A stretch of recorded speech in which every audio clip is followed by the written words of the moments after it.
নেত্রকোনায় পাহাড়ি ঢলের পানি নেমে গেছে, তবে রাস্তাঘাট, ঘরবাড়ি ও আমন ধানের ব্যাপক ক্ষয়ক্ষতি হয়েছে।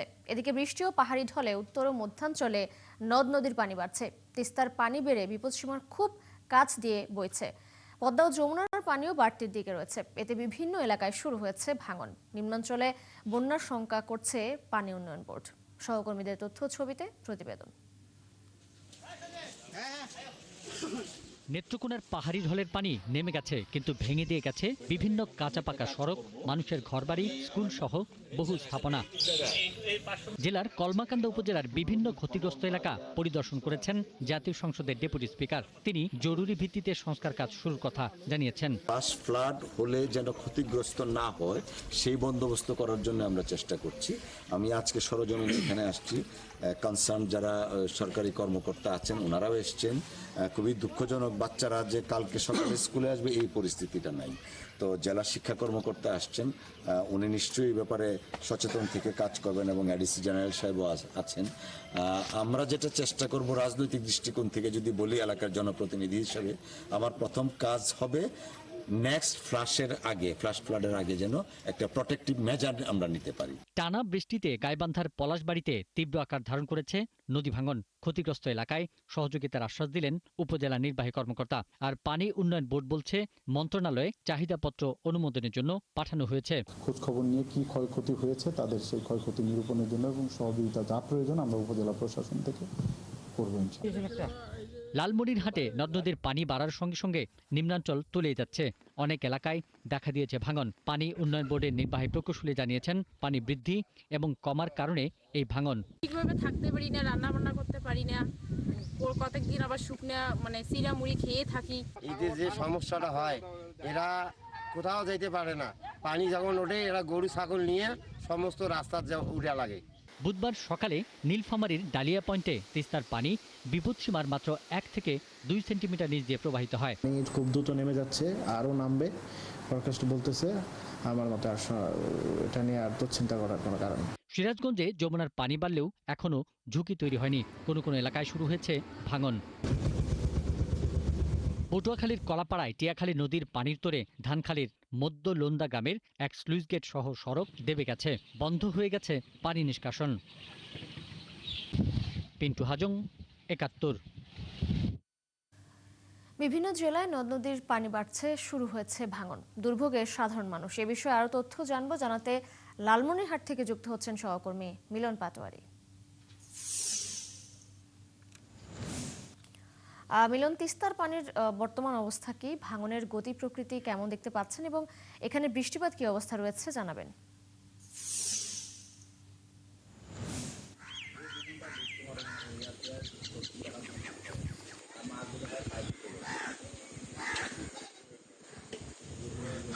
গতকালকের কথা যদি বলি, যে লালমনিরহাটে তিস্তা নদীর পানি বিপদসীমার 1 সেন্টিমিটার নিচ দিয়ে প্রবাহিত হয়েছিল। পরবর্তীতে আজকে সকাল 6টা 12 ঘন্টার ব্যবধানে বিপদসীমার 25 সেন্টিমিটার নিচ দিয়ে প্রবাহিত হচ্ছে। তবে গতকালকে বৃষ্টিপাত না হওয়ার কারণে আজকে নদ নদীর পানি সেরকম বৃদ্ধি পায় নাই। তবে অন্য অন্য যে রত্না এবং ধল্লা নদীর পানি প্রায় স্বাভাবিক অবস্থা রয়েছে।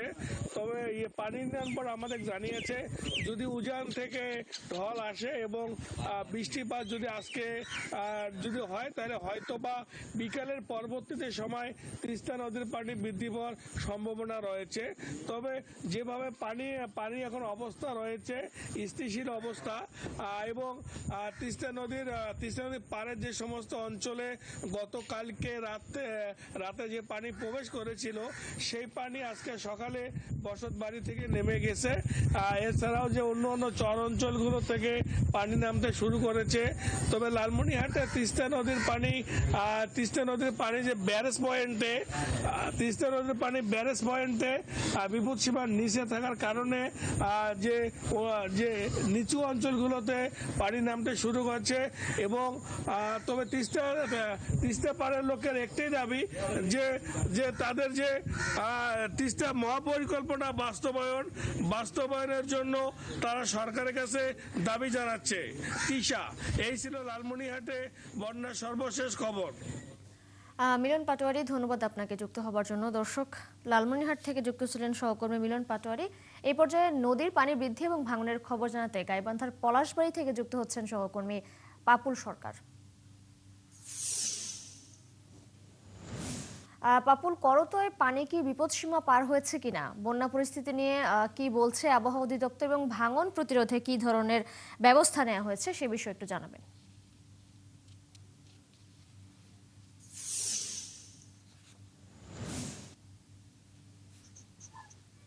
জি তিশা, আপনাকে ধন্যবাদ। করতোয়া নদী গত 24 ঘন্টায় বিপদসীমার 41 সেন্টিমিটার উপর দিয়ে বেড়ে বিপদসীমার 106 সেন্টিমিটার নিচ দিয়ে প্রবাহিত হচ্ছে। যে করতোয়া নদীর ভাঙন যেন গাইবান্ধার পলাশবাড়ি নদী পারে মানুষের জন্য এক দুঃস্বপ্ন। টানা বৃষ্টি ও উজান থেকে নেমে আসা ঢলে প্রতিনিয়ত নদীগর্ভে বিলীন হচ্ছে বসতভিটা, ফসলি জমি, গাছপালা ও মানুষের জীবনের সঞ্চয়। স্থানীয়দের অভিযোগ, দীর্ঘদিন ধরে নদী শাসনের দাবি জানানো হলেও কার্যকরের উদ্যোগের অভাবে ভাঙন আরো ভয়াবহ হয়েছে। আমি একটু কথা বলতে চাই এই মুহূর্তে যে নদী ভাঙনের যার বসত বাড়ি নদীর ভিতরে বিলীন হয়ে গিয়েছে। আচ্ছা, আপনাদের এখানে আজ পর্যন্ত কোনো সরকারি কোনো কর্মকর্তা বা নদী ভাঙনের কোনো বিষয়ে উদ্যোগ নেওয়া হয়েছিল কিনা? না না, আমাদের খালি এমনিতে আসে দেখে যায়, আমাদের কোনো সহযোগিতাও করে না, কিবা হলো কোনো ইয়াই দেয় না। আচ্ছা, আমি আরেকজনের সঙ্গে কথা বলতে চাই যে আচ্ছা, আসলে যে আপনার যে নদীর ভিতরে যে এই যে এখানে যে আপনার বসত বাড়ি ছিলেন সেটি যে ভেঙে গিয়েছে, এটি আজ পর্যন্ত কোনো সরকারি কোনো সহায়তা পাইছেন কিনা, কোনো সরকারি লোক আসছিল কিনা? না, আমাদের এখানে প্রায় 20 ঘর লোক ছিল। আমার ঘরটা এখানে ছিল, আমার দুই ভাইয়ের এখানে 20 শতক জমি, তার মধ্যে হয়তো 5 হয়তো 10 জায়গা আছে, আর বাকিটা চলে গেছে। আমরা ত্রাণ এগুলো কোনো আমাদের প্রয়োজন নেই। আমাদের প্রয়োজন হলে নদী ভাঙন রক্ষা করার জন্য আমাদের এটা পানি উন্নয়ন বোর্ডের রক্ষা করলে আমাদের সুবিধা। এই ভাঙনটা রক্ষা করলে আমাদের প্রায় 6 হতে 700 ঘর পরিবার বাঁচে যাবে। আমাদের তো এই যে যাবতে যে কোনো লোক আসে আমাদের এখানে, তো নদী ভাঙনের কোনো একটা প্রস্তুতি নিয়ে যে আমাদের সহযোগিতা করবে এই ধরনের আমাদের কেউ করেনি। জি তিশা, আপনি যতটুকু শুনছিলেন, আমি যেখানে অবস্থান করছি এই জায়গাটিতে গত 2 দিন আগে যে দুটি যে বসত বাড়ি ছিলেন, দুটি বসত বাড়ি একেবারেই নদীর মধ্যে বিলীন হয়ে গিয়েছেন।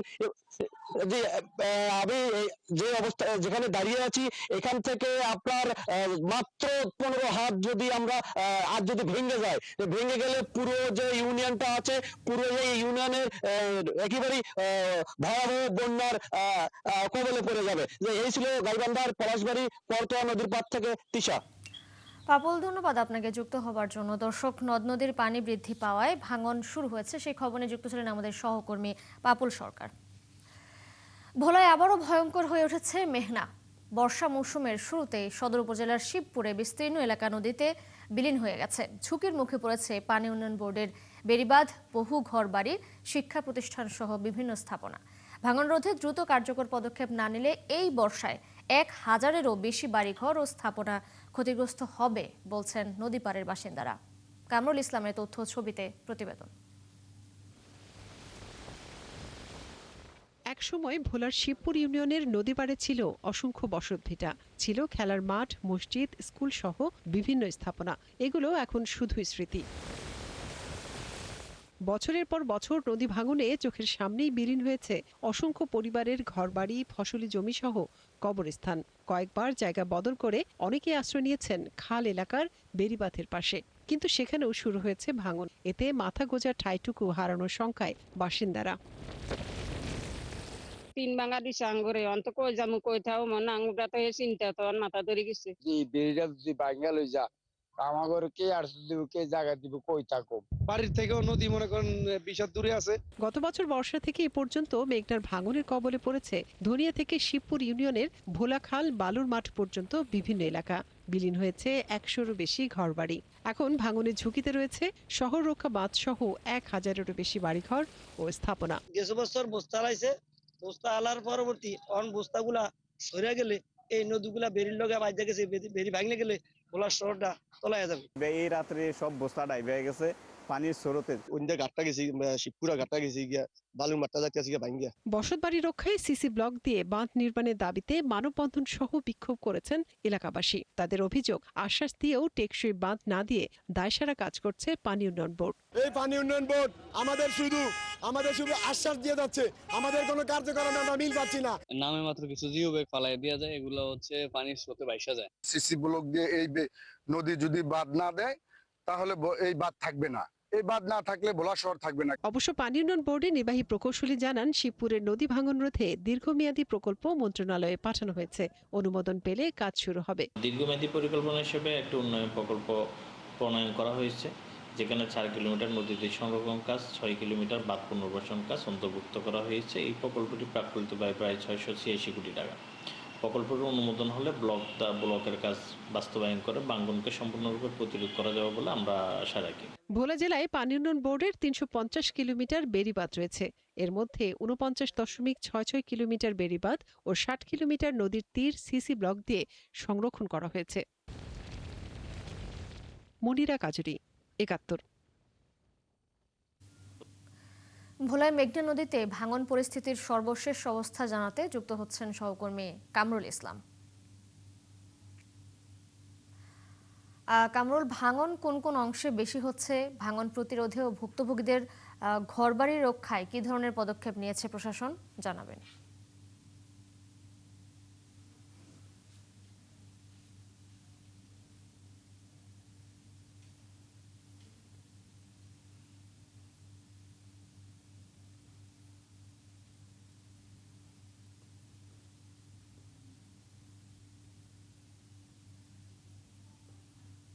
আমি এই মুহূর্তে রয়েছি ভোলার মেঘনা নদীর পারে। এখানে আমরা গত 1 বছর যাবত এখানে কিন্তু এই নদী ভাঙ্গন রয়েছে। এখানে কিন্তু প্রায় 2 কিলোমিটার এলাকা জুড়ে কিন্তু নদী ভাঙ্গন দেখা দিয়েছে, বিশেষ করে এই শিবপুর এলাকায়। আর এছাড়াও কিন্তু এখানকার নাসিরমাঝি এলাকাও রয়েছে। মোট প্রায় 4 কিলোমিটার এলাকা জুড়ে আমরা দেখেছি যে গত 2 বছর যাবত এখানে কিন্তু এই নদী ভাঙ্গন অব্যাহত রয়েছে। এখানে কিন্তু এই নদী ভাঙ্গনের কারণে কিন্তু এলাকার কিন্তু বহুত ঘর বাড়ি এবং ফসলি জমি সহ বিভিন্ন স্থাপনা কিন্তু ইতিমধ্যে নদীর গর্ভে চলে গিয়েছে। আমরা এখানকার লোকজনের সাথে কথা বলেছি, তারা আমাদেরকে জানিয়েছেন প্রায় এই 1 বছর যাবত নদীর ভাঙ্গন, মেঘনার ভাঙ্গন কিন্তু খুব তীব্র আকার ধারণ করেছে। সেই কারণে তাদের ঘর বাড়ি, বসতভিট এবং অন্যান্য যেসব স্থাপনা রয়েছে, বিশেষ করে তাদের ফসলি জমি, তাদের অনেকেরই কিন্তু এই যে কবরস্থান কিন্তু এগুলা সবকিছু কিন্তু নদীর গর্ভে চলে গিয়েছে। তা আমরা এই ব্যাপারে পানি উন্নয়ন বোর্ডের সাথে কথা বলেছি, তিনি আমাদেরকে জানিয়েছেন যে তারা দ্রুতই এখানে এই ভাঙ্গন রোধের জন্য তারা জিও ব্যাগ দিয়ে ডাম্পিং করতেছে। কিন্তু এলাকাবাসী বলতেছেন যে এখানে এই যে জিও ব্যাগ দিচ্ছে, জিও ব্যাগ দিয়ে কিন্তু আসলে কোনো ভাঙ্গনের কোনো কার্যক্রম হচ্ছে না।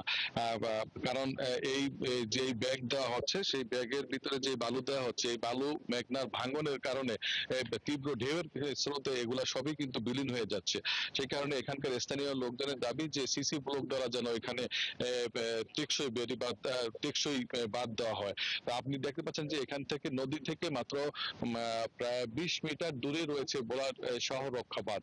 এই শহর রক্ষা বাঁধ যদি এই ভাঙ্গন যদি যে বর্ষায় শুরু হয়েছে এই যদি এরকম তীব্র ধারণ করে, তাহলে কিন্তু এই শহর রক্ষা বাঁধ যদি ভেঙে যায়, তাহলে এই এলাকার সকল মানুষ কিন্তু পানি বন্ধ হয়ে পড়বেন। বিশেষ করে ভোলা শহরের মানুষ কিন্তু পানি বন্ধ হয়ে পড়বেন। হ্যাঁ, আর এছাড়া শিবপুরের যে নদী ভাঙ্গনের রোধে 686 কোটি টাকা ব্যয় একটি দীর্ঘ প্রকল্প দেওয়া হয়েছে। সেই প্রকল্প যদি বাস্তবায়ন হয়, তাহলে এখানে এই স্থায়ী বেড়িবাঁধের স্থায়ী ব্লক বাঁধের কাজ হবে বলে আমাদেরকে জানিয়েছে। কামরুল ইসলাম, ধন্যবাদ আপনাকে যুক্ত হওয়ার জন্য। দর্শক, যেমনটি শুনছিলেন, ভোলায় মেঘনা নদীতে ভাঙন শুরু হয়েছে, সেই খবর নিয়ে যুক্ত ছিলেন আমাদের সহকর্মী কামরুল ইসলাম। যমুনার স্রোতে ভাঙন কবলিত টাঙ্গাইল তারাকান্দি আঞ্চলিক সড়ক রক্ষায় জিওব্যাগ ফেলছে পানি উন্নয়ন বোর্ড। বন্ধ রয়েছে ওই সড়কের যানবাহন চলাচল। এলাকার লোকজন আরও জানান, মাসখানেক ধরে ভাঙন চলছে। শুরুতেই যদি ব্যবস্থা নেওয়া হতো তাহলে পরিস্থিতি এমন হতো না। এম এ রাজ্জাকের তথ্য ও ছবিতে প্রতিবেদন।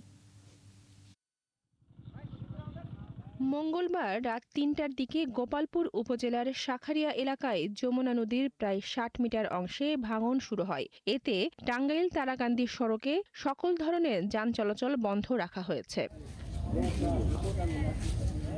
রবিবার ভাঙন শুরু হলে এলাকার লোকজন নিজেরাই প্রতিরোধের চেষ্টা করে। নদীর স্রোত কমাতে ফেলা হয় গাছের বড় বড় গুঁড়ি। পরে একদিনের ব্যবধানে ভাঙন কবলিত জায়গার পাশে নতুন করে ভাঙন শুরু হয়। ভালোভাবে নদীর কাছার শক্ত করে বাঁধতে হবে, তা না বাঁধিলে পারে এই আস্তে আস্তে ধুসে যায়, রাস্তা সব ভেঙে চুরমার হয়ে যাবো। দেশর এলাকা খুব নিরীহ লোক, এগো যাওয়ার মতো কোনো জায়গা নাই। এটা ভাঙলে শুধু গোপালপুর উপজেলাটা ক্ষতি হবে না, টাঙ্গাইল জেলায় গোপালপুর, বহপুর, ঘাটাইল, মধুপুর পুরা বিস্তীর্ণ এলাকা পানির নিচে ডুবে যাবে। এলাকার লোকজন জানান, মাসখানেক ধরে ভাঙন চলছে। প্রথমেই ভাঙন রোধে ব্যবস্থা নেওয়া হলে এমন পরিস্থিতি হতো না। সড়কটি ভেঙে গেলে যোগাযোগ বন্ধ সহ ক্ষতিগ্রস্ত হবে হাজারো পরিবার। যদি এখানে কোনো কারণবশত ভেঙে যায় তাহলে মুহূর্তের মধ্যে গোপালপুর পর্যন্ত পানি পৌঁছে যাবে, অনেক বাড়িঘর ক্ষতিগ্রস্ত হবে। বাড়ি ঘর, আবাদি ফসল, যত পুকুর মাছ সরকার হিসাব করে হারাবো না, এই যে সড়কটা ভেঙে যায়। টাঙ্গাইল পানি উন্নয়ন বোর্ডের নির্বাহী প্রকৌশলী জানিয়েছেন, ভাঙন রোধে জিও ব্যাগ ফেলার কাজ শুরু হয়েছে, দ্রুতই কাজ শেষ হবে। রবিবারে ভাঙন শুরু হওয়ার পর থেকে আমরা ওই নলিনবাজার এলাকায় জিও ব্যাগ ডাম্পিং কাজ শুরু করি। পরবর্তীতে সোমবার দিবাগত রাতে পুনরায় নতুন করে 50 মিটার এলাকায় আকস্মিক ধসে পড়ে। ফলশ্রুতিতে আমরা ভোর থেকে আমরা আবার পুনরায় জিও ব্যাগ ডাম্পিং করি। এদিকে ভাঙনের কারণে আতঙ্কে রয়েছে এলাকার মানুষ। ভাঙন এলাকার অনেকেই সরিয়ে নিচ্ছেন মালামাল। বনশ্রী হালদার, ৭১। পাহাড়ি ঢল আর ভারী বৃষ্টিতে সিরাজগঞ্জে যমুনা নদীর পানি বাড়ছে। এতে বন্যার ঝুঁকিতে রয়েছে জেলার ৩১ ইউনিয়ন। যমুনার পানি বাড়ায় এরই মধ্যে জেলার ৫টি উপজেলায় নদী তীরবর্তী শতাধিক ঘরবাড়ি বিলীন হয়েছে। একই সঙ্গে দেখা দিয়েছে তীব্র ভাঙন। ফলে সম্ভাব্য বন্যা পরিস্থিতিতে জেলার ৮৩টি ইউনিয়নের মধ্যে ৩১টিকে ঝুঁকিপূর্ণ হিসেবে চিহ্নিত করা হয়েছে। এদিকে পানি বাড়ার সঙ্গে সঙ্গে চরাঞ্চলের নিচু এলাকার ফসলি জমি প্লাবিত হচ্ছে। তবে পানি উন্নয়ন বোর্ড বলছে, তাৎক্ষণিক বন্যার আশঙ্কা না থাকলেও পরিস্থিতি নিবিড়ভাবে পর্যবেক্ষণ করা হচ্ছে।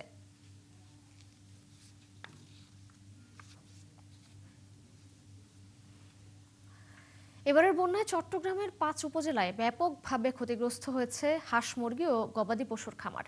সরকারি হিসেবে এই খাতে ক্ষতির পরিমাণ ৬০ কোটি টাকারও বেশি। এদিকে বন্যার পর দেখা দিয়েছে পশু খাদ্যের ঘাটতি।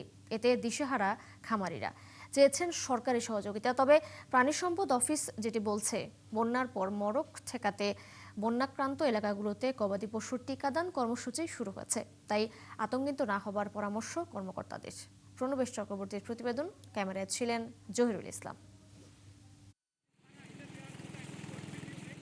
দক্ষিণ চট্টগ্রাম সহ জেলার ৫ উপজেলায় এবারের ভয়াবহ বন্যায় ব্যাপক ক্ষতি হয়েছে হাঁস, মুরগি ও গবাদি পশুর খামারের। আর পানি নামার পর সংকট দেখা দিয়েছে পশু খাদ্যের। খামারিরা বলছেন, বন্যার সময় গবাদি পশু রক্ষা করা গেলেও হাঁস মুরগির খামারগুলো বেশি ক্ষতিগ্রস্ত হয়েছে। জেলা প্রাণী সম্পদ অফিসের হিসেব অনুযায়ী বন্যায় মুরগি মারা গেছে প্রায় ১.৫ লাখ আর হাঁস মারা গেছে ১,৩০০টি। এছাড়া ৪,২১৮টি গবাদি পশুর খামার ক্ষতিগ্রস্ত হয়েছে। সব মিলিয়ে ক্ষতির পরিমাণ ৬০ কোটি টাকা। মুরগি চাষ করতো পোল্ট্রি ফার্ম, এই পোল্ট্রি ফার্মগুলো সব নষ্ট হয়ে গেছে। অনেকের মুরগি বেশি চলে গেছে। ৬ থেকে ৭ লাখ টাকার ক্ষয়ক্ষতি হয়েছে। অন্যান্যদের বেশিরভাগ মনে করেন ২ লাখ থেকে উপরে, একদম যারা নিম্ন শ্রেণীর যারা কৃষক আছে তাদেরও ম্যাক্সিমাম ২ লক্ষ টাকার মতো ক্ষয়ক্ষতি হয়েছে। মাছ, ক্ষেত খোলা সবকিছু, গবাদি পশু সবগুলো নষ্ট হয়ে গেছে। এদিকে বন্যার পর ক্ষতিগ্রস্ত এলাকাগুলোতে বাড়ছে গবাদি পশুর মড়ক রোগ, খুরা রোগ সহ বিভিন্ন রোগ প্রতিরোধে তাই গ্রামীণ পর্যায়ে শুরু হয়েছে টিকাদান কর্মসূচি। এখন আমরা গরু আছে ভ্যাকসিন মারবার জন্য আর এখানে কিছু খাদ্য দিছি। ভাইরাসের কারণে ওই টিকা দেওয়ার জন্য গরু এখানে নিয়ে আসছি, সরকারিভাবে টিকা দিচ্ছে। এ বিষয়ে মৎস্য ও প্রাণী সম্পদ মন্ত্রী জানিয়েছেন, ২ সপ্তাহের মধ্যে বন্যাক্রান্ত এলাকার সব পশুকে টিকার আওতায় নিয়ে আসা হবে। বন্যা আক্রান্ত 5টা জেলার 100% গরু এবং ছাগলকে টিকা দেওয়া শেষ করা হবে। এবার বন্যায় ক্ষতিগ্রস্ত হয়েছে মৎস্য সম্পদও। চট্টগ্রাম বিভাগের 5 জেলায় বন্যায় ডুবেছে ২৩,৬১০টি পুকুর, দিঘি ও খামার, আর প্লাবিত হয়েছে ৭৮৯টি মাছের ঘের। টাকার হিসেবে এই ক্ষতি প্রায় 210 কোটি। প্রণবেশ চক্রবর্তী, ৭১, চট্টগ্রাম। টানা বৃষ্টি ও পানি নিষ্কাশনের পথ বন্ধ থাকায় জলাবদ্ধতা তৈরি হয়েছে ঠাকুরগাঁয়ের জামালপুর ইউনিয়নের রামপুর এলাকায়। পানিতে তলিয়ে গেছে প্রায় 500 একর জমিতে রোপণ করা আমন ধান সহ বিভিন্ন ফসল। এছাড়া জলাবদ্ধতায় দুর্ভোগে আছেন জেলার নিচু এলাকার মানুষ। এই অবস্থায় নদী পুনঃখননের দাবি জানিয়েছেন কৃষকরা। তানভীর হাসান তানুর তথ্য ও জাহিদ হাসান মিলুর ছবিতে প্রতিবেদন। একসময় ঠাকুরগাঁওয়ের জামালপুর ইউনিয়নের রামপুর এলাকায় 10 থেকে 16টি ছোট নালার মাধ্যমে সহজেই বৃষ্টির পানি বের হয়ে যেত, কিন্তু এখন নালা খাল দখল ভরাট ও বন্ধ হয়ে যাওয়ায় সামান্য বৃষ্টিতেই তৈরি হচ্ছে জলাবদ্ধতা। এবছর জলাবদ্ধতায় তলিয়ে গেছে এলাকার শত শত একর আমন ধান, সবজি সহ অন্যান্য ফসল। এতে দিশেহারা হয়ে পড়েছেন ঋণগ্রস্ত কৃষক। পাট ক্ষতি হয়েছে, পটল ক্ষতি হয়েছে, ধান ক্ষতি হয়েছে, আমরা এখনো ঋণগ্রস্ত। এই ভাষা পানি আসে, আমার ডালাগুলা বন্ধ থাকে, আমরা এই অবস্থা পড়ে গেছি। আমি 2.5 লক্ষ টাকা লোন লিছি। এখন এই ধানগুলো আমার নিজস্ব জমি না, আমি কুচ লিছি 30,000 টাকা বিঘা। এখন এই ঋণ আমি কিভাবে শোধ করব? এলাকাবাসীর অভিযোগ, প্রভাবশালীদের দখলে বন্ধ হয়ে গেছে বেশিরভাগ পানি নিষ্কাশনের নালা। এতে প্রতি বছরই জলাবদ্ধতায় নষ্ট হচ্ছে ফসল। এবার ক্ষতিগ্রস্ত হয়েছে প্রায় 500 একর জমি। বিপাকে পড়েছে 500-এরও বেশি কৃষক পরিবার। ডেরাটা আমাদের 12 থেকে 14 ফিট ডেরাটা ছিল। এই ডেরাটা পাশে এই মুখটা বন্ধ করে দেওয়াতে আমাদের পানিটা আউট হইতেছে না। কিছু প্রভাবশালীর কারণে এই ডেরাগুলো আমরা সংস্কার করতে চাইলেও করতে পারতেছি না। শুধু জামালপুর ইউনিয়নেই নয়, জেলার 7 উপজেলাতেই জলাবদ্ধতার প্রভাব পড়েছে। কৃষি বিভাগ জানিয়েছে, এবছর আমন চাষের লক্ষ্যমাত্রা ধরা হয়েছে 1,37,200 হেক্টর। এর মধ্যে প্রায় 70% রোপণ শেষ হয়েছে, বাকি জমির একটি বড় অংশ পানিতে তলিয়ে আছে। 14 থেকে 15টা ডারা ছিল, এই ডারাগুলা বন্ধ হয়ে যাওয়ার কারণে আমরা যে ফসল লাগাইছি এই ফসলগুলা পানির নিচে চলে গেছে। এটা সরকারের কাছে আকুল আবেদন, জরুরি দৃষ্টিতে আমরা চাচ্ছি যেন ডারাগুলা খনন করে দেয়। কৃষি বিভাগের তথ্য মতে গত এক সপ্তাহে 65 থেকে 70 মিলিমিটার বৃষ্টিপাত হয়েছে। বন্যা না হলেও পানি নিষ্কাশনের পথ বন্ধ থাকায় নিম্নাঞ্চলের ফসলি জমি প্লাবিত হয়েছে। অপরিকল্পিত রাস্তাঘাট, বাড়িঘরগুলো যদি হচ্ছে যে এই পানি বের হওয়ার যে পথটা বন্ধ করে দিছে, সেই পথগুলো যদি হচ্ছে ওপেন করে দেওয়া যায়, তাহলে হচ্ছে যে এই পানিটা খুব দ্রুত নেমে যাবে। এ বিষয়ে উপজেলা নির্বাহী কর্মকর্তা জানান, কৃষকদের কাছ থেকে লিখিত অভিযোগ পেলে সরকারি নালাগুলো চিহ্নিত করে খননের ব্যবস্থা করা হবে। কেন যেটা ছিল সরকারি, সেটা আমরা সীমানা নির্ধারণ করব এবং ওটা পুনরুদ্ধার করে আমরা সেটা পুনঃখননের ব্যবস্থা নেব। কৃষকরা বলছেন, দ্রুত কার্যকর কোনো পদক্ষেপ না নিলে শুধু এবছরের ফসলই নয়, আগামী দিনেও জেলার কৃষিতে বড় ধরনের সংকট দেখা দেবে। মনিরা কাজুরি, ৭১। টানা বৃষ্টি ও পানি নিষ্কাশনের পথ বন্ধ থাকায় জলাবদ্ধতা তৈরি হয়েছে ঠাকুরগাঁয়ের জামালপুর ইউনিয়নের রামপুর এলাকায়। এ বিষয়ে আরও তথ্য জানাতে যুক্ত হচ্ছেন সহকর্মী তানভীর হাসান তানু। তানভীর, জলাবদ্ধতা নিরসনে কি ভাবছে জেলা প্রশাসন? ক্ষতিগ্রস্ত যারা রয়েছেন তাদের ক্ষতিপূরণে কোনো পদক্ষেপ নেওয়া হয়েছে কিনা?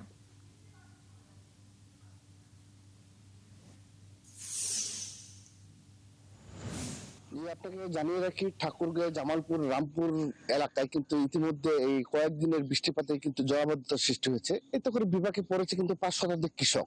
এই 5 শতাধিক কৃষক বিপাকে পড়ার কারণ হচ্ছে, এখানে কিছু কতিপয় মানুষ কিন্তু এই যে জমির উপর যে নালার ছিল, সেই নালাগুলো কিন্তু বন্ধ করে দেওয়ার কারণে এই পানি নিষ্কাশনের ব্যবস্থা কিন্তু পাচ্ছে না তারা।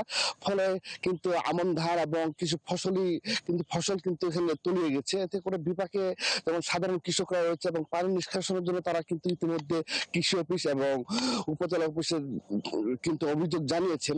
উপজেলা অফিস কিন্তু ইতিমধ্যে আমাদেরকে জানিয়েছেন যে তারা মৌখিক অভিযোগ করেছেন, তারা লিখিত অভিযোগ করে তারা কিন্তু প্রয়োজনীয় ব্যবস্থা করবেন। এছাড়া এই এলাকায় যেসব খালগুলো রয়েছে, খালগুলো কিন্তু ভরাট হয়ে গেছে। এই ভরাট গুলো যদি পূর্ণ উদ্ধার করা যায়, তাহলে কিন্তু কৃষকরা কিন্তু সুন্দরভাবে ফসল ফলাতে পারবে এবং ফসল থেকে ক্ষতির যে সম্মুখীন পড়ছে তারা কিন্তু সে থেকে কিন্তু উদ্ধার হবে। এলাকার মানুষের দাবি কিন্তু এই পূর্ণ খালগুলো যেমন পূর্ণ খনন করা হয়, এই পূর্ণ খনন করলে কিন্তু আসলে জলাবদ্ধতা কমবে। এছাড়াও এই স্থানীয় যেসব লোকজন বলছেন, এখানে যে প্রভাবশালী একটি মহল রয়েছে, এই নালাগুলো যদি তারা খুলে দেয় তাহলে কিন্তু পানি নিষ্কাশন দ্রুত কিন্তু এখান থেকে চলে যাবে বলে তারা মনে আন্দোলন করছেন এবং তারা প্রশাসনও কিন্তু দ্রুত হস্তক্ষেপ চাচ্ছেন, না হলে কিন্তু তারা একটা বড় ধরনের ক্ষতির আশঙ্কায় করছেন স্থানীয় কৃষকরা। এই ছিল ঠাকুরের পরিস্থিতি। তানভীর, ধন্যবাদ যুক্ত হবার জন্য। দর্শক, টানা বৃষ্টি ও পানি নিষ্কাশনের পথ বন্ধ থাকায় জলাবদ্ধতা তৈরি হয়েছে ঠাকুরগাঁয়ে, সেই খবর জানাচ্ছিলেন আমাদের সহকর্মী তানভীর হাসান তানু। গাইবান্ধার গোবিন্দগঞ্জে নদী ভাঙন রোধে প্রতিরক্ষামূলক কাজের দাবিতে মানববন্ধন হয়েছে। বুধবার উপজেলার সাপমারা ইউনিয়নের চক রহিমাপুর মহাশ্মশান এলাকায় এই মানববন্ধন হয়। এতে এলাকার শতাধিক মানুষ অংশ নেন। এ সময় বক্তারা দ্রুত করতোয়া নদীর ভাঙন রোধে কার্যকর ব্যবস্থা নেয়ার দাবি জানান। তারা যেটি বলেন, দ্রুত কাজ শুরু না করলে নদীতে বিলীন হবে শ্মশান, মাদ্রাসা, মসজিদ সহ এলাকার ফসলি জমি।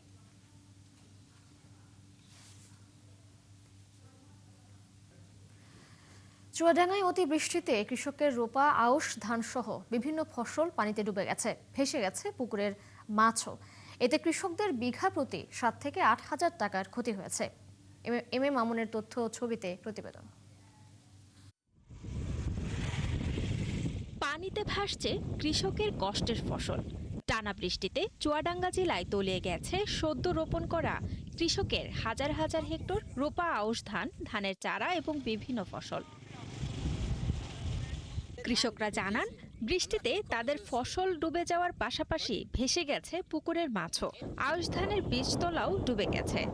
এই ধান আর হবে না, এই ধান হবে না। এখন আমাদের 10-12 হাজার টাকা খরচ। এখন আমাদের সরকার আমাদের এখন হাতে সাহায্য করুক। ধানের সাথে ধান ডুবে চলে গেছে, মাছের ঘের ডুবে গেছে, পাট ডুবে গেছে আমাদের এই মাঠে। গলা পর্যন্ত পানি ওঠার কারণে ফসল পর্যাপ্ত পরিমাণ গুছাতে পারবে না, ওই কারণে ফলন কম হবে। আমরা এই যে ধান লাগালাম, প্রায় 8-9 হাজার টাকা আমাদের বিঘা প্রতি খরচ। এই চাষ, সার, বীজ, মুনিশ, চারা, অতিবৃষ্টির কারণে আমাদের সব ধানগুলো ডুবে গিয়েছে। কৃষকদের ক্ষতি পুষিয়ে নিতে সরকারি প্রণোদনা ও সহযোগিতা করা হচ্ছে জানালেন কৃষি বিভাগের এই কর্মকর্তা। আমরা যদি এ ধরনের কোথাও কোনো সমস্যা দেখতে পাই, সেটি সরেজমিনে পরিদর্শন করে এবং সেটির জন্য প্রয়োজনীয় কার্যক্রম যেটুকু নেওয়া দরকার সেটি আমরা সমন্বিতভাবে, বিশেষ করে মৎস্য ডিপার্টমেন্টের সাথে এবং প্রশাসনের সাথে আলাপ করে আমরা সেটি সমাধানের চেষ্টা করব।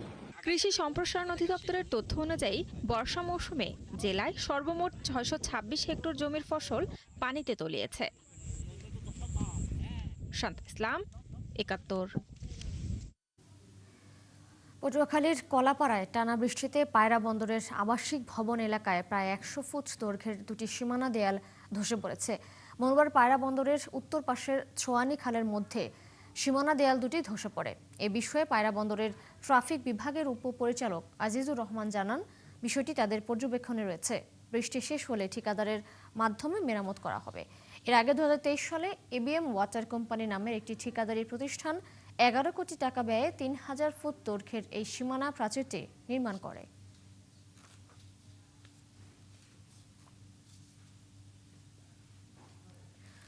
জাতীয় গ্রিডে গ্যাস সরবরাহ ব্যাহত হওয়ায় এর তীব্র প্রভাব পড়েছে নেত্রকোনায়। চরম দুর্ভোগে পড়েছেন সাধারণ গ্রাহক থেকে শুরু করে ব্যবসায়ীরাও। একই সাথে পাম্পে গ্যাস না থাকায় পরিবহন খাতে নেমে এসেছে স্থবিরতা। অতিরিক্ত ভাড়া গুনতে হচ্ছে যাত্রীদের। এছাড়াও স্থবির হয়ে পড়েছে জেলা সদর হাসপাতাল, পুলিশ লাইন্স, কারাগার ও অ্যাম্বুলেন্স সেবার মতো জরুরি কার্যক্রম। সহকর্মী মির্জা হৃদয় সাগরের তথ্য ছবিতে প্রতিবেদন। রান্নাঘরে নিভে থাকা এই চুলোগুলোই এখন নেত্রকোনা শহরের বাস্তবতা। কোনো পূর্ব ঘোষণা ছাড়াই হঠাৎ তিতাস গ্যাসের সরবরাহ বন্ধ হয়ে যাওয়ায় বিপাকে পড়েছেন জেলা সদরের হাজারো সাধারণ গ্রাহক। বাসাবাড়িতে গ্যাস না থাকায় ব্যাহত হচ্ছে স্বাভাবিক জীবনযাত্রা। গ্যাস সংকটের আঁচ লেগেছে স্থানীয় হোটেল রেস্তোরাঁগুলোতেও। ব্যবসা সচ্ছল রাখতে বাধ্য হয়ে চড়া দামে সিলিন্ডার গ্যাস ব্যবহার করে রান্না করতে হচ্ছে। এতে এক লাফেই বেড়ে গেছে উৎপাদন খরচ। আজকে বেশ কিছুদিন যাবৎ আমাদের এখানে গ্যাসের অনেক সমস্যা হচ্ছে। যেরকম মনে করেন সিএনজি পাম্প থেকে আমরা গ্যাস নিয়ে আসি, এখানে গ্যাস আমাদেরকে দিচ্ছে না, এজন্য আমরা খুব বিভ্রান্তর মধ্যে আছি। এদিকে জেলার একমাত্র সিএনজি ফিলিং স্টেশনে গ্যাস সরবরাহ না থাকায় বন্ধ রয়েছে পাম্পের কার্যক্রম।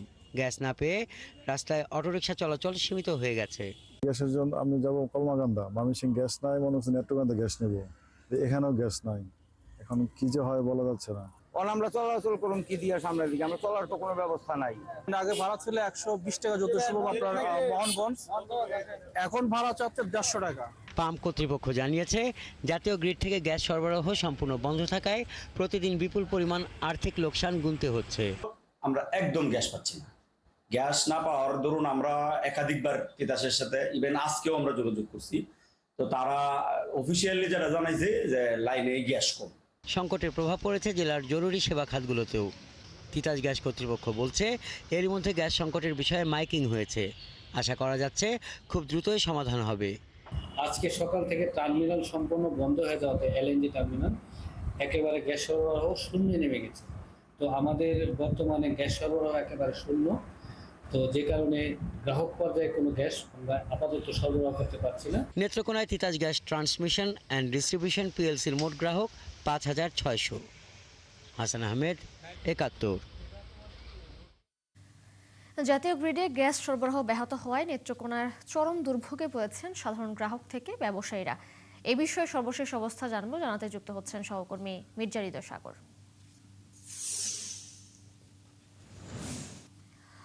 সাগর, গ্যাস সরবরাহ স্বাভাবিক হতে কতদিন সময় লাগতে পারে বলে জানিয়েছে তিতাস, এবং পরিস্থিতি মোকাবেলায় কি পদক্ষেপ নিয়েছেন তারা?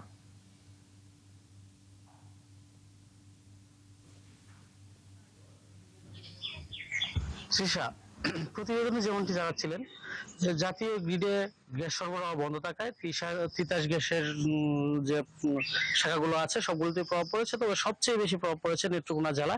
যেহেতু নেত্রকোনা সীমান্তবর্তী জেলা এবং সর্বশেষ জেলা, এখানেই মূলত এটার প্রভাবটা সববার আগে পড়েছে।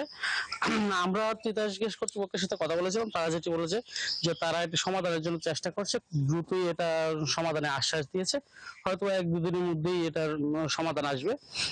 তবে আরেকটি বিষয় যদি বলি যে নেত্রকোনায় গ্যাস নির্ভর হয় সংকটটা একটু বেশিভাবে প্রভাব ফেলেছে। এতদিন যাবৎ গ্যাসের কোন ধরনের জটিল সংকট না থাকায় মূলত নেত্রকোনা শহরে এটার প্রভাব ব্যাপকভাবে পড়েছে। যদি আমরা বলি যে জরুরি সেবা যেগুলো আছে, যেমন হাসপাতাল, পুলিশ লাইন, জেলা কারাগার সহ যে জরুরি সেবার স্থানগুলো আছে, এগুলোতে এটার প্রভাব পড়েছে। ইতিমধ্যে আমরা দেখেছি কালকে জরুরি সেবায় যুক্ত থাকা কয়েকটি অ্যাম্বুলেন্সও গ্যাস সংগ্রহ করতে পারেনি। তবে আমাদের যে নেত্রকোনায় একমাত্র একটি সিএনজি পাম্প রয়েছে, এই পাম্পটিও গত 3 দিন যাবৎ বন্ধ রয়েছে। পাম্প থেকে কোনো ধরনের সিএনজিতে গ্যাস দিতে পারছে না, বা গ্যাস চালিত যে যানবাহনগুলো আছে সবগুলোই বন্ধ রয়েছে। আমরা পাম্প কর্তৃপক্ষের সাথে কথা বলেছিলাম, পাম্প কর্তৃপক্ষ যেটি বলছে যে তাদের ব্যাপক পরিমাণ লোকসান হচ্ছে গ্যাস বন্ধ থাকায়। এছাড়াও যে হোটেলগুলো আছে বা বাসাবাড়িতে আছে, বাসাবাড়িতে গ্যাস সংকটের প্রভাব প্রচুর পরিমাণে পড়েছে। হোটেলগুলোতে, খাবারের দোকানগুলোতে চাপ বেড়েছে, কিন্তু বাড়লেও হোটেলগুলো বলছে যে তারা যেহেতু বিকল্প গ্যাস ব্যবহার করছে, তাদের খরচ বেড়ে গেছে। আরেকটি বিষয় যদি বলি যে এটার প্রভাব সবচেয়ে বেশি পড়েছে যোগাযোগ ব্যবস্থায়, যে সিএনজি বা গ্যাস চালিত যে যানবাহনগুলো আছে এগুলো পুরোপুরি বন্ধ হয়, বিকল্প যে যানবাহনগুলো আছে এগুলো অতিরিক্ত ভাড়া আদায় করছে, যেটাতে যাত্রী ভোগান্তি চরম পর্যায়ে নেমেছে। তৃষা। মির্জা হৃদয় সাগর, আপনি আছেন আমাদের সঙ্গে, থাকবেন, আরও তথ্য সংগ্রহ করতে থাকুন। দর্শক, যেমনটি শুনছিলেন জাতীয় গ্রিডে গ্যাস সরবরাহ ব্যাহত হয়েছে, সেই খবর নিয়ে যুক্ত ছিলেন আমাদের সহকর্মী মির্জা হৃদয় সাগর। জামালপুরে বাস ও সিএনজি চালিত অটোরিকশার সংঘর্ষে 2 জন নিহত হয়েছেন, আহত হয়েছেন 4 জন। বুধবার সন্ধ্যায় জামালপুর ময়মনসিংহ সড়কের রানাগাছা মুদিরমোড় এলাকায় এই দুর্ঘটনা ঘটে। সদর থানার ওসি মোহাম্মদ নাজমুস সাকিব জানান, জামালপুর থেকে ঢাকাগামী রাজীব পরিবহনের সাথে যাত্রীবাহী একটি সিএনজি চালিত অটোরিকশার সংঘর্ষ হয়। এতে অটোরিকশাটি দুমড়ে মুচড়ে গেলে সব যাত্রী আহত হয়। তাদের জামালপুর জেনারেল হাসপাতালে নেওয়া হলে চিকিৎসক 2 জনকে মৃত ঘোষণা করেন। নিহতদের একজন হলেন মাদারগঞ্জ উপজেলার বিল্লাল হোসেন, আরেকজনের পরিচয় পাওয়া যায়নি।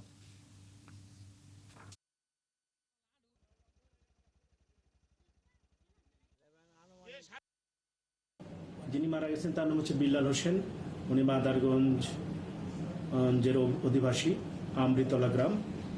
আর অন্য যে ব্যক্তি তার পরিচয় আমরা উদ্ঘাটন চেষ্টা করতেছি। এখানে উল্লেখ্য যে আরও যারা আহত অবস্থা আছে কিনা তাদের বিষয়ে খোঁজখবর অব্যাহত আছে, এ ব্যাপারে আইনগত ব্যবস্থা প্রক্রিয়া দিন। লাইসেন্সের মেয়াদ শেষ, নেই ঔষধ অধিদপ্তরের অনুমোদন, তবুও সিলেটে দিব্যি চলছে হাসপাতাল ও ফার্মেসির বাণিজ্যিক কার্যক্রম। এমন অভিযোগে অভিযানে নেমেছে জেলা প্রশাসন। দেখা গেছে বেশিরভাগই প্রয়োজনীয় কাগজ নেই। এই অবস্থায় হাসপাতাল সিলগালা, জরিমানা সহ আগামী 15 দিনের মধ্যে লাইসেন্স নবায়ন না করলে দুটি হাসপাতাল সিলগালা করার হুঁশিয়ারি দিয়েছে প্রশাসন। তারেক আহমদ সানির তোলা ছবিতে হোসেন আহমদ সুজাদের প্রতিবেদন। বাইরে ঝকঝকে বিশাল সাইনবোর্ড, ভেতরে চলছে রুগী দেখা আর চিকিৎসা কার্যক্রম। অথচ সিলেট নগরীর চৌহাট্টা এলাকার সেন্ট্রাল হাসপাতালের নেই হালনাগাদ বা নবায়নকৃত লাইসেন্স। বুধবার দুপুরে হাসপাতালটিতে অভিযান চালায় সিলেট জেলা প্রশাসন। এ সময় প্রয়োজনীয় কাগজপত্র না থাকায় প্রতিষ্ঠানটিকে 5,000 টাকা জরিমানা করার পাশাপাশি লাইসেন্স নবায়নের জন্য 15 দিনের সময় বেঁধে দেওয়া হয়। এরপর নগরীর আম্বরখানা এলাকার সুরমা ভ্যালি হাসপাতালে চলে অভিযান। সেখানেও মেয়াদ উত্তীর্ণ লাইসেন্সেই চলছে চিকিৎসা কার্যক্রম। এমনকি একই নামে ফার্মেসি পরিচালনায় নেই অনুমোদন বা প্রয়োজনীয় কাগজপত্র। নিয়ম লঙ্ঘনের দায়ে তাই প্রতিষ্ঠানটিকে 20,000 টাকা জরিমানা করে ভ্রাম্যমাণ আদালত। তারা অ্যান্টিবায়োটিক রেজিস্টার যেটা মেনটেন করতে হয় অ্যান্টিবায়োটিক ওষুধ বিক্রি করার ক্ষেত্রে, সেই অ্যান্টিবায়োটিক রেজিস্টার নাই এবং ফার্মাসিস্টের অনুপস্থিতি আমরা দেখতে পেয়েছি। তাই আমরা ওষুধ ও কসমেটিক্স আইনে তাদেরকে 20,000 টাকা ফার্মেসির জন্য জরিমানা করেছি। এ বিষয়ে সিভিল সার্জন বলছেন, সেন্ট্রাল ও সুরমা ভ্যালি সহ নগরীর 14টি বেসরকারি হাসপাতালে প্রয়োজনীয় কাগজপত্র ছাড়াই লাইসেন্স নবায়নের আবেদন করেছে। নির্দিষ্ট সময়সীমার মধ্যে ত্রুটি সংশোধন না করলে কঠোর আইনগত ব্যবস্থা নেওয়া হবে। এখানে আসলে স্বাস্থ্য শুধু একা না, এখানে পরিবেশের সাথে সম্পর্ক আছে, আপনারা জানেন, ফায়ার ব্রিগেডের সাথে সম্পর্ক আছে, নার্কোটিকের সাথে সম্পর্ক আছে। সবগুলো দপ্তর থেকে কিন্তু মানসম্মত ফি আনতে হয়, সেই জন্যই আসলে তাদের এই বিলম্বটা হচ্ছে।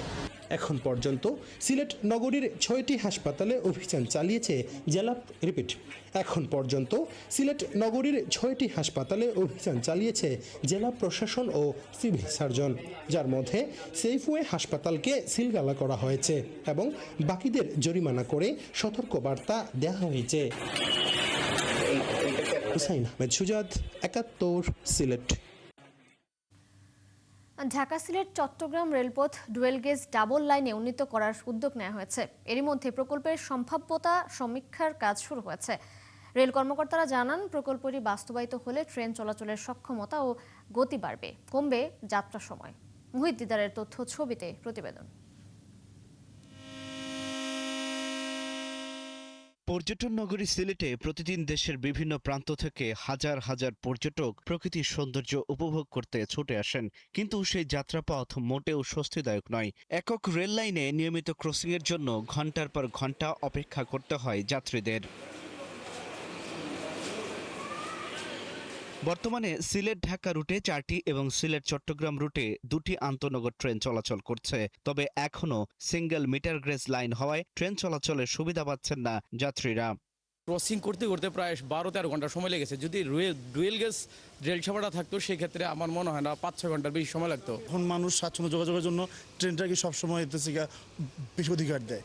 তো সেই ক্ষেত্রে আমি বলবো যে অবশ্যই এটা খুব দ্রুত হওয়া উচিত। প্রপার টাইমের মধ্যে যদি এই কাজটা কমপ্লিট হয় তাহলে যাত্রীদের ভোগান্তি অনেকটাই লাঘব হবে।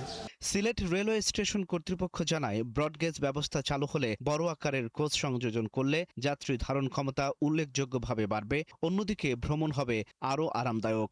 বিশ্বে বর্তমানে মিটার গেজ ট্রেন যেমন এটা নাই, যদি আমাদের কোনো ইঞ্জিন বা কোচ আনতে হয় আগে অর্ডার দিতে হয়, চুক্তি করতে হয়, অনেক কিছু আছে। কিন্তু ব্রডগেজ মিটার হয়ে গেলে আমাদের কিন্তু এটার সম্ভাবনা নাই, যেহেতু আমাদের সব অ্যাভেলেবল হয়ে যাবে। সম্প্রতি সিলেট সফরে এসে রেল প্রতিমন্ত্রী জানান, Sylhet Dhaka Chattogram dual gauge rail line চালুর লক্ষ্যে সমীক্ষা চলছে। ইঞ্জিন সংকট সমাধানের পাশাপাশি যাত্রী সেবার সঙ্গে পণ্য পরিবহনেও গুরুত্ব দিচ্ছে সরকার।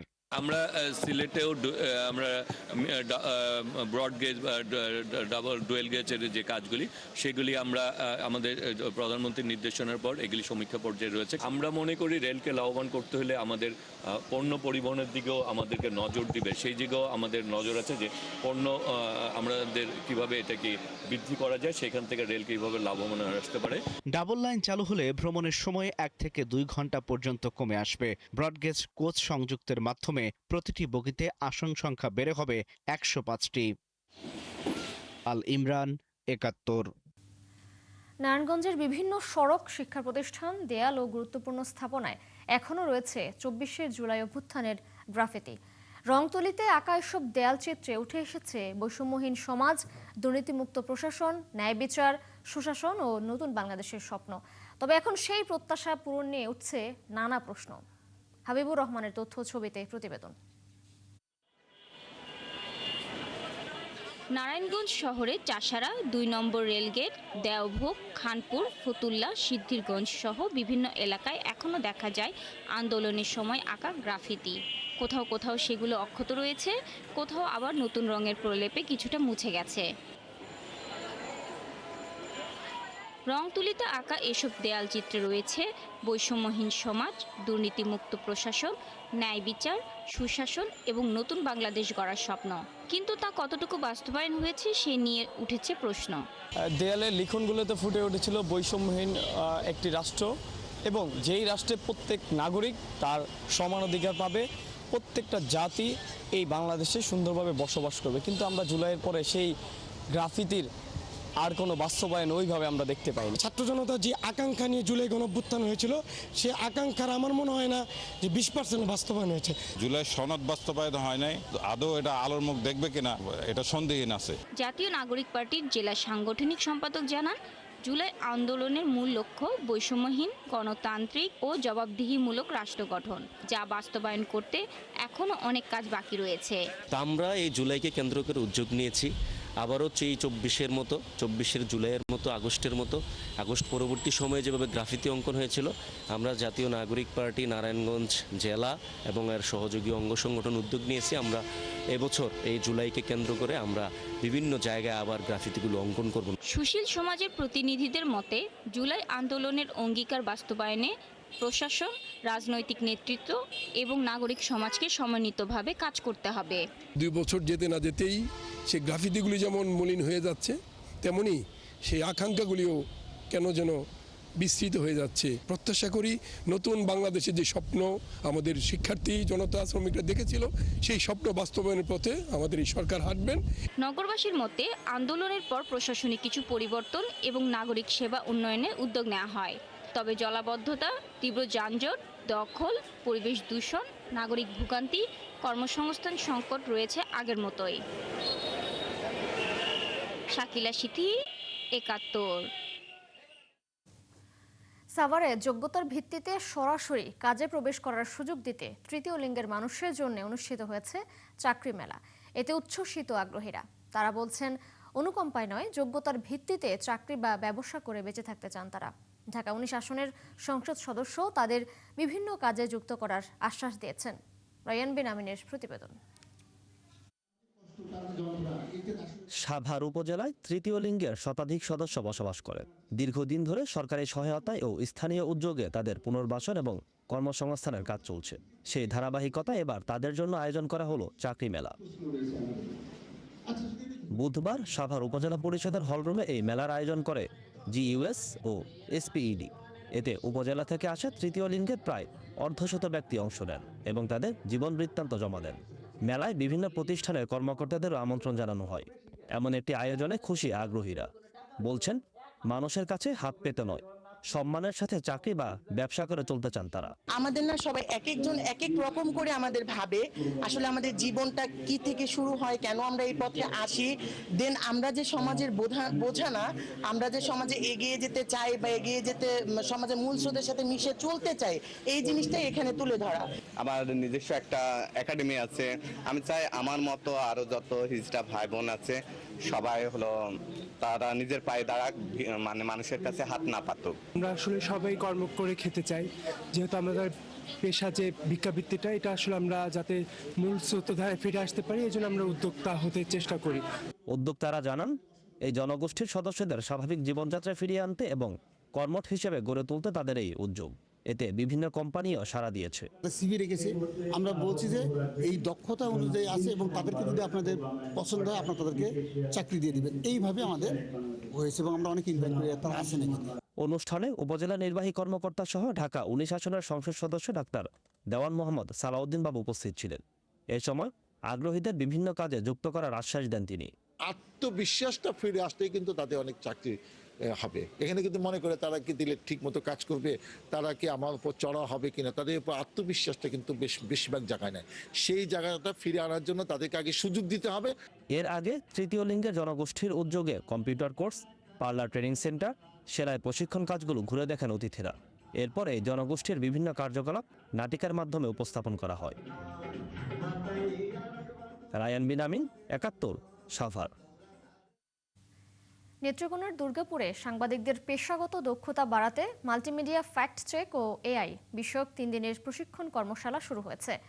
বুধবার পিআইবির আয়োজনে বিরিশিরি ক্ষুদ্র নৃগোষ্ঠী কালচারাল একাডেমি হলরুমে এই কর্মশালার উদ্বোধন করেন জাতীয় সংসদের ডেপুটি স্পিকার ও নেত্রকোনা 1 আসনের সংসদ সদস্য ব্যারিস্টার কায়সার কামাল। এ সময় জেলা প্রশাসক, পিআইবির মহাপরিচালক, কালচারাল একাডেমির পরিচালক সহ অতিথিরা উপস্থিত ছিলেন। অনুষ্ঠানে প্রধান অতিথি কায়সার কামাল উপস্থিত প্রবীণ ও নিবেদিত প্রাণ সাংবাদিকদের শ্রদ্ধা জানিয়ে তরুণদের এই পেশার মহত্ব অর্জনের আহ্বান জানান। কর্মশালায় দুর্গাপুর উপজেলার বিভিন্ন প্রিন্ট ও ইলেকট্রনিক মিডিয়ায় কর্মরত ৩৫ জন সাংবাদিক অংশ নেন।